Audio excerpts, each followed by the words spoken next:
Kinumpirma ni National Bureau of Investigation or NBI Director Melvin Matibag na nakatakda ring humarap sa kanila ang dating head coach ng Ateneo Blue Eagles na si Tab Baldwin. Kaugnay pa rin yan sa pagkamatay ni Rene Baterbonia at Divine Adili. At live mula sa TV5 Media Center, nasa frontline ng balitang yan si Gio Robles. Gio, kailan haharap sa NBI si Baldwin? Julius, sa Lunes, June 22 ang bagong schedule ni dating Ateneo Blue Eagles head coach Tab Baldwin para humarap sa parallel investigation ng Task Force Baterbonia and Adili na binuo ng National Bureau of Investigation.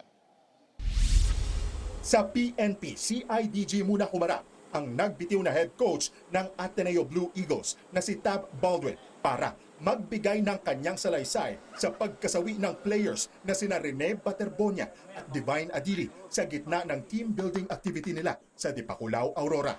Kaya naman, sa Lunes na lang siya pinahaharap ng National Bureau of Investigation.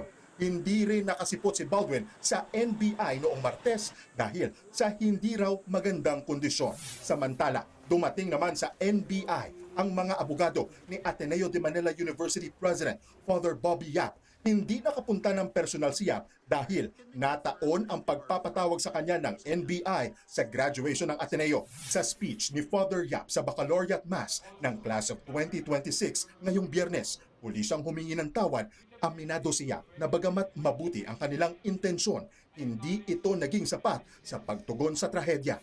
Our actions have caused anger, confusion, and deep hurt, and I hear the criticisms, the condemnations, and the insults that have been directed at us. I do not dismiss them. But let me say that I am deeply sorry for the pain they have caused me. Ipinapasabi na ng ahensya si Yap para sa mga dokumento mula sa universidad na kailangan sa investigasyon sa pagkasawi ni na Adili at Baterbonia. Nakapagsumite rin ng salaysay sa NBI sa pamamagitan ng kanyang legal counsel ang dating team manager ng Ateneo Blue Eagles na si Epok Kimpo. Personal namang nagsumite ng salaysay sa NBI ang isa sa mga assistant coach ng kupunan na si Dean Castaño. Hindi na siya nagpaunlak ng panayam pero ayon sa kanyang abogado, patunay ang kanilang pagdating sa NBI na handa silang makipagtulungan sa investigasyon. We actually submitted earlier the same affidavit to the CIDG. So regarding the facts of the case, from his perspective, they're all there in his affidavit. Hustisya para kay Rene at Divine! Hustisya! Samantala, nag-walk out naman ang ilang estudyante ng Ateneo para manawagan ng hustisya para kina Baterbonia at Divine. Hinawit din nila ang himno ng universidad habang nag-aalay ng panalangin para sa mga nasawing estudyante.